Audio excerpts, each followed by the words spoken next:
Primeiras vezes que venho aqui e estou feliz de estar com os irmãos, cantar louvores ao nosso Deus, poder participar da adoração ao Todo-Poderoso. Isso faz muito bem a todos nós. Trago um abraço para a nossa igreja, a Igreja Presbiteriana de Copacabana, Reverendo José Mirabô, abraço do nosso conselho, todos ficam felizes e estão sempre orando pela vida dos irmãos aqui nesta igreja. Os convido a abrirem suas Bíblias no Evangelho de Lucas. Coloquem-se de pé, por favor, para a leitura do Evangelho. Evangelho de Lucas, capítulo 7, onde os irmãos acompanharão a leitura dos versículos 11 a 17. Evangelho de Lucas, capítulo 7, os versículos 11 a 17, certamente um texto conhecido de vocês.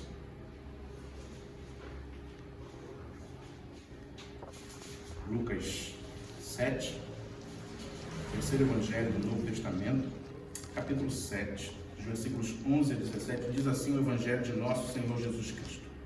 Em dia subsequente, dirigia-se Jesus a uma cidade chamada Naim, e ia com ele os seus discípulos e numerosa multidão.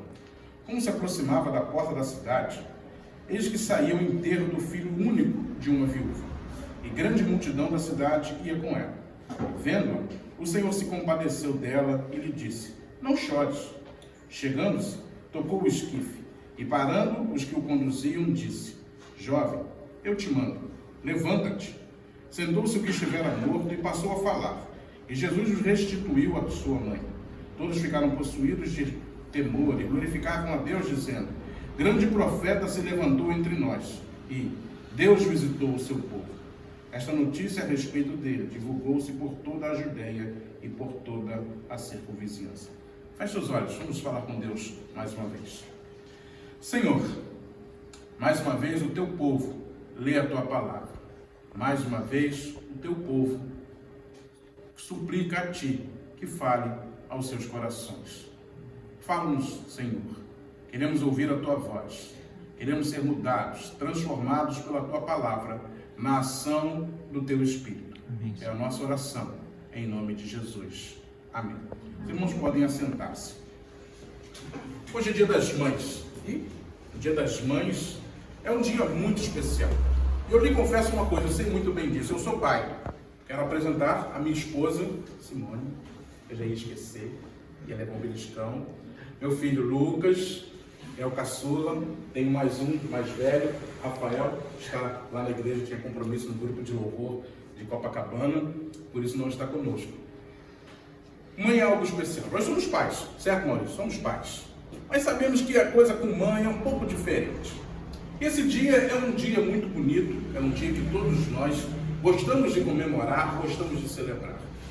E a Bíblia é repleta de mães, há muitas mães ao longo do texto bíblico. Se eu for te perguntar quantas mães você sabe que já passaram pela sua vida, você não vai ter como dizer todas. Você vai poder falar, tem a minha mãe, tem a mãe da minha mãe, a minha avó, eu sou mãe também. Você vai se lembrar de algumas mães, mas de todas você não vai conseguir se lembrar. Mas algumas marcam a nossa vida.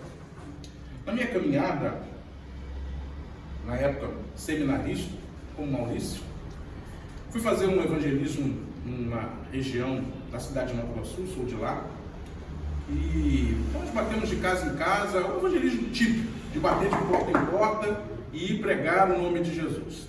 Chegamos em determinado lugar, era uma entrada, parecia aqueles locais de reciclagem, e a gente batia e ninguém atendia, batia e ninguém atendia. Depois de um certo tempo, já quase desistindo, uma voz veio lá de dentro e falou: oi, quem é? Aí, nós gostaríamos, somos da igreja tal, gostaríamos de dar uma palavrinha para a senhora, fazer uma oração e tal. Ela, tá bom, peraí. Abriu o portão. Veio ela e o esposo. E nós estávamos num grupo e havia um missionário americano e ele estava pregando. Enquanto ele pregava, tinha um rapaz que fazia a tradução, interpretava o que ele dizia, e nós que estávamos ali, por exemplo, eu estava conversando com a esposa dele, com a mãe. E enquanto o missionário falava do perdão de Jesus e como Jesus transforma a vida, e o que Jesus pode fazer por cada um de nós, são coisas extraordinárias. Aquela senhora ao meu lado fala: você não acredita em nada disso. Tem coisa que Jesus não pode fazer. Eu ouvi aquilo e falei, não, a senhora está enganada, Jesus pode fazer qualquer coisa. Eu, não, você não sabe, tem coisa que Jesus não pode fazer. Eu falei, não, tudo Jesus pode fazer. Ela, não pode tudo. Sabe aquela coisa de criança? Pode sim, pode não, pode sim, pode não. Até que chegou um momento, eu falei, por que a senhora acha que Jesus não pode fazer todas as coisas? Ela falou assim, você não conhece a minha história. Tem coisa que nenhum Deus pode fazer. Eu falei, negativo. Se é Deus, pode todas as coisas. E ela resolveu contar a sua história. E ela contou uma história muito difícil, eu acredito que é muito difícil para qualquer mãe.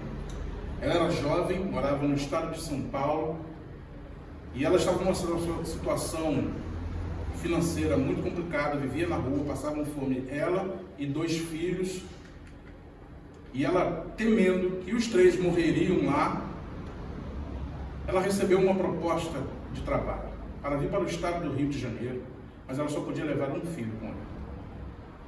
Ela não podia levar os 2. A pessoa que ia trair para trabalhar em casa de família só permitia que ela viesse com uma criança. E aqui ela ficou com aquele dilema dentro dela: como eu faço? Morremos nós 3, salvo um, o que eu faço? E ela resolveu ficar com o caçula, deixou o mais velho. E veio para o Rio e construiu a sua vida. E essa era a mágoa que ela carregava no coração. Ela falava assim, Deus não vai perdoar, Jesus não vai perdoar uma mãe que abandonou seu próprio filho. Mãe que é mãe, morre, mas não abandona o filho. Mas eu abandonei. Eu comecei a conversar com aquela senhora, ela falou que aquilo já havia acontecido há 30 anos, 3 décadas, e ela disse que não dormia, ela não esquecia, e ela se culpava em todo o tempo. Eu não consigo imaginar o que aquela mãe estava passando. E nós conversamos, e nós conversamos, e nós conversamos, até que chegou um momento que ela falou, você está falando a verdade, com lágrimas nos olhos. Jesus perdoaria uma mãe como eu. Eu não sei se esse filho está vivo. Eu não tenho condição de procurá-lo. Não sei o que aconteceu com ele. Assim, a senhora já se arrependeu há muito tempo, a senhora só não falou com Jesus ainda. Nós fizemos uma oração juntos, ela chorava. E aquilo mudou a vida dela, e não é para menos. Encontrar Jesus e receber o perdão é algo que marca a nossa vida. E essa história ficou marcada na minha memória para todo sempre. Minha esposa já pode contar, qualquer dia eu posso chegar aqui, Simone, conta aquela história aqui, que eu sei que você já sabe, de tanto que ela já ouviu, mas é algo que marcou a minha vida. E como pastor que sou, eu lido com muitas mães. Muitas mães. Eu vejo muitas mães que sofrem, eu vejo muitas mães passando por uma série de dificuldades devido aos filhos. Mãe, de fato, é algo especial. O texto que nós acabamos de ler, no Evangelho de Lucas, ele vai falar de uma mãe que está passando por uma situação que nenhuma mãe deseja passar, que é sepultar o próprio filho.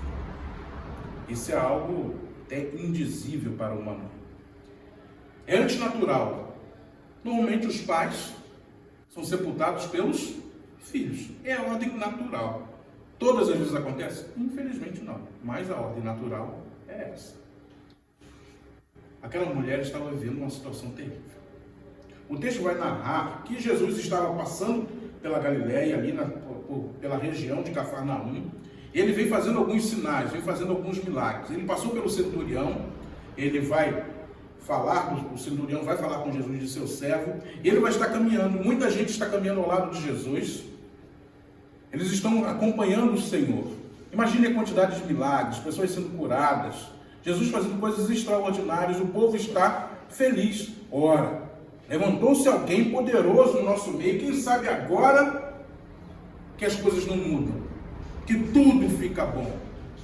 E o texto vai dizer que vinha de um lado a comitiva de Jesus caminhando, e na minha imaginação, que é bem fértil, eu fico imaginando algo, um cortejo fúnebre vindo por uma rua, e uma espécie de bloco, não seria, né? Um bloco a gente pensaria de outra forma, mas uma multidão feliz vindo de outro, e parece que eles se encontram na esquina. É isso que o texto fala. Vinha Jesus na cidade chamada Naim, e com ele os seus discípulos e numerosa multidão. como se apressasse da cidade, eis que saía o enterro do filho único de uma viúva. E grande multidão da cidade ia com ela. Ou seja, houve esse encontro. Vem de um lado o cortejo fúnebre, do outro lado, aqueles que caminham com Jesus. Em certo ponto, há uma interseção. Eles se encontram. E o texto segue. Vendo-a, o Senhor se compadeceu dela e lhe disse: não chores. A viúva ela é uma figura muito frágil nos textos bíblicos. Se você se lembrar, desde o Antigo Testamento, o povo de Deus é orientado a cuidar do órfão, da viúva e do estrangeiro. A viúva ela era tida como um peso morto. É uma palavra forte, mas era bem assim. A viúva normalmente, nos casamentos daquela época, a mulher ela se colocava completamente na família do esposo. Era como se ela tivesse deixado de pertencer à sua própria família.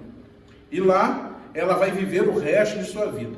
E quando o esposo morre, ela vai fazer alguns serviços que ninguém queria, porque ela não contribui mais com a família. Ela é um peso.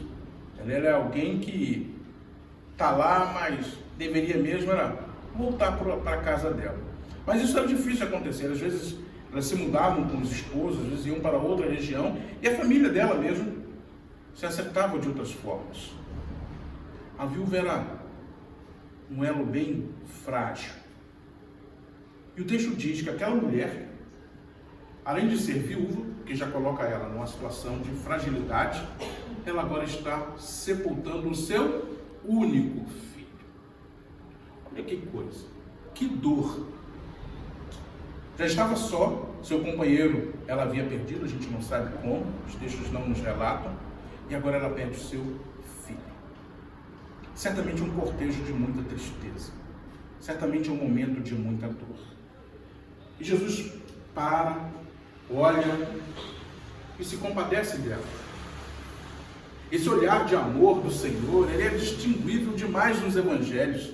Jesus se compadece da multidão, enquanto os discípulos querem mandar o povo ir embora. Jesus, não, vamos alimentá-lo. Tem 5 pães e 2 peixinhos aí, vamos alimentar todo mundo. Jesus, mais uma vez, se compadece de alguém. Desta vez uma viúva que está para sepultar o seu único filho e diz: não chores. Parece até algo estranho, né?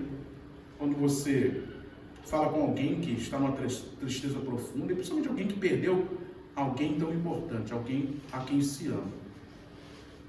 Parece que soa sem sentido falar, não chores.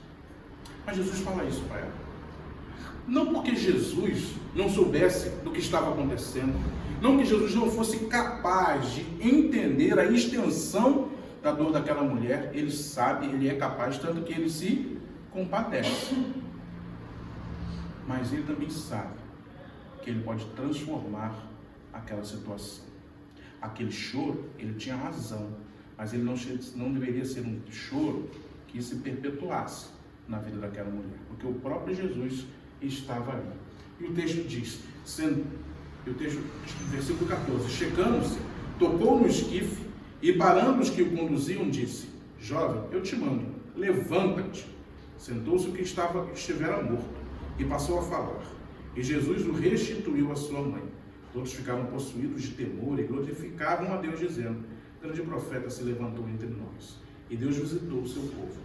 E esta notícia a respeito dele divulgou-se por toda a Judéia e por toda a circunvizinhança. Ou seja, Jesus encontrou aquela viúva, viu o motivo de sua dor e transformou aquela situação. Quando nós vemos um esquife, um caixão, para nós é fim. Acabou-se. Para Jesus não foi. Para aquela mulher também não. Eu gostaria de pensar pelo menos 3 coisas que a gente pode encontrar aqui nesse texto. Um primeiro encontro, que é o encontro do cortejo fúnebre com os discípulos de Jesus, que estavam cheios de alegria de tudo que Jesus estava fazendo. 2 primeiros contrastes, a tristeza e a alegria. Isso deve nos fazer pensar na nossa própria vida. A nossa vida tem dessas coisas. Em momentos nós estamos muito felizes, em outros momentos as lágrimas descem pelos nossos olhos. A vida é assim. Não é só sorrir, mas também não pode ser só chorar. E às vezes nós nos enganamos, nós nos deixamos levar pelas situações da vida e parece que a vida ganha um sabor de derrota, de frustração, de fracasso, e nós não conseguimos enxergar a beleza dela. Não conseguimos olhar para a vida e ver que ela é dádiva, que ela é bênção, que temos problemas sim, mas estamos todos aqui. Dia das Mães, nós já lembramos da nossa, se quem aqueles que já perderam as suas mães tiveram uma saudosa lembrança, se são mães puderam ser homenageadas, e estamos aqui, findando um novo dia, de uma nova semana, que certamente, onde nós seremos abençoados por Deus. Afinal de contas, nós somos seus filhos. Você pode ter uma semana cheia de desafios pela sua frente, mas você deve olhar para eles com bons olhos. Não se deixe levar pelas tristezas da vida, elas nos encontram em algum momento. É verdade. O pastor não pode lhe dizer, o Maurício não pode lhe falar, olha, você nunca mais vai chorar, não vai ter mais problemas. Não. O próprio Cristo disse, no mundo tereis aflições, mas eu venci o mundo. Então, a primeira coisa que eu quero que você pense comigo, não se deixe levar pelos encontros com a tristeza, nem com a dor. Eles são passageiros, tenha certeza disso. Eles vêm, mas eles vão. Segunda coisa que eu quero pensar é um outro encontro que eu consigo perceber nesse texto. De um lado vem Jesus, Todo-Poderoso, Filho de Deus, o próprio Deus encarnado. Do outro lado, uma viúva, mulher, frágil, já havia sepultado o marido e agora está sepultando o filho. É o encontro da fragilidade humana com a onipotência de Deus. Parece que foi muito bem pensado, apesar do texto nos deixar a impressão de que o encontro é fortuito, aleatório, mas parece que estavam destinados a se encontrar. O Deus Todo-Poderoso com a humana sofredora. Graças ao bom Deus, esse Deus vem em nossa direção. Esse encontro já ocorreu na nossa vida. A nossa humanidade é pecadora e você sabe disso. Nós falhamos. O apóstolo Paulo vai dizer que o bem que nós queremos fazer, nós não conseguimos. O mal que a gente não quer de jeito nenhum está sempre diante de nós. Graças ao bom Deus, nessa jornada de vida que nós temos, o próprio Deus quis se encontrar conosco. O Todo-Poderoso, Criador de todas as coisas, aquele que tem todo o governo em sua mão, aquele cujo poder não pode ser igualado por ninguém, aquele que disse haja luz e houve luz, aquele que quando o povo precisou passar pelo Mar Vermelho, o abriu e eles passaram a pés enxutos, aquele que derrubou muralhas, aquele que fez com que o povo conquistasse a terra, aqueles que fez milagres ao longo de toda a história da humanidade. Ele nos amou primeiro e ele veio em nossa direção, na direção de uma humanidade que falha, que erra, que tantas e tantas vezes é egoísta, que tantas e tantas vezes prefere as suas próprias vontades à vontade de Deus. Uma humanidade, pessoas como eu e você, que diante das intempéries e tristezas da vida, às vezes se abalam demais, esquecendo que o próprio Deus está conosco e que tem cuidado de nós em todo o tempo. Mas esse encontro deve transformar a nossa vida. Nós não podemos simplesmente enxergar que Deus nos encontrou, nos viu e a vida ficar assim mesmo. Você consegue imaginar o encontro de Jesus com aquela viúva, com aquela mãe que perdera seu filho e ela permanecendo como era depois daquele encontro? Eu não consigo imaginar. Não consigo.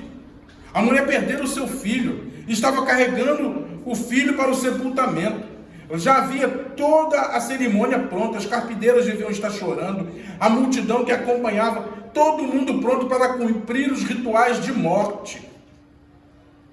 E Deus vem atrás dela e se encontra com ela e faz com que a vida jorre novamente. Duvido que aquela mulher permaneceu como era. Assim deve ser o nosso encontro com Cristo. Deve nos mudar para sempre, nos mudar para a eternidade.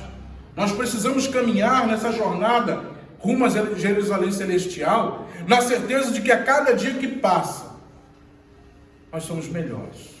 Não porque queremos esfregar na face de ninguém. Olha aqui como eu sou bom. Claro que não é nada disso. Até porque Deus jamais se compraria com algo assim. Mas porque nós o amamos. O amor de Deus em nós, manifestado pela pessoa de Cristo, vindo a esta terra, morrer em nosso lugar, deve nos fazer viver para Ele. Vir à igreja num domingo, dia das mães, talvez cansado pela correria, vai a Jacarepaguá e volta, mas com alegria no coração. Não pode ser, ai meu Deus, ainda tem culto à noite. Não pode. É o encontro com o Todo-Poderoso. O próprio Deus está aqui. A Bíblia nos diz, onde estiverem 2 ou 3 reunidos em seu nome, ali Jesus está. Jesus está aqui nesta noite. Veio nos encontrar mais uma vez. E quer a nossa vida transformada. Quer a nossa vida melhor a cada dia. Porque Ele é todo-poderoso. Pois Ele pode todas as coisas. O encontro com Deus deve fazer brotar em nós vida. E vida abundante. É o último ponto da nossa meditação. O encontro da vida com a morte. É o que aconteceu. O jovem estava morto, carregado no caixão. Para qualquer ser humano, aquilo seria o fim. Você já deve ter ido a um funeral. Ninguém fica feliz em ir a funerais. Mas quando você olha para o caixão que está naquele lugar, nada vem à sua cabeça que julgue que alguém vai se levantar dali. Para nós aquilo é fim de história. Acabou. Aquela mãe certamente pensava da mesma forma. Levava seu filho para o destino cruel de todos os seres humanos. O fim, a morte. Mas algo de extraordinário estava para acontecer. Talvez nunca ela tivesse pensado que encontraria com o Senhor da vida naquela condição. E veja como é que a descrição do texto é interessante. Jesus chegou-se, tocou no esquife, fez com que o cortejo parasse. Disse: jovem, eu te mando, levanta-te. O milagre se fez. O extraordinário aconteceu. Porque a vida que Jesus nos dá, a vida que Jesus nos proporciona, é uma vida além da vida que o ser humano conhece. É algo muito extraordinário. Ela jorra, ela brota com tal força que a morte não pode conter. Há poucas semanas nós nos lembramos da paixão de Cristo, quando nós trazemos à memória os sacrifícios de Jesus. Tudo que ele passou, aquele julgamento no Sinédrio, diante de Pilatos, a crucificação. Ele morre. Ele diz ao Pai: está consumado. Mas o poder de Deus era tão grande que a morte não pôde conter Jesus. Ao terceiro dia ele ressuscita. E o nosso credo diz que ele está sentado à destra de Deus Pai Todo-Poderoso, de onde há um dia vir para julgar os vivos e os mortos. A morte não pôde conter o nosso Rei. Qualquer coisa que você esteja vivendo, que tenha cheiro de morte, aparência de morte, sabor de morte, pode receber vida e vida em Jesus. Porque a vida que Ele nos deu é uma vida extraordinária, abundante. Não é a vida simplesmente vivida para ser vivida de qualquer forma, de qualquer jeito. A vida é um presente de Deus para nós. Nós somos crentes em Jesus Cristo. Nós lutamos, nos entristecemos sim, vencemos e perdemos batalha, é claro que acontece. Mas nós olhamos para o alvo da soberana vocação que é Cristo. A nossa meta está muito além desse mundo, muito além dessa terra. Nós caminhamos para Jerusalém celestial e nada pode nos impedir, nada pode nos segurar.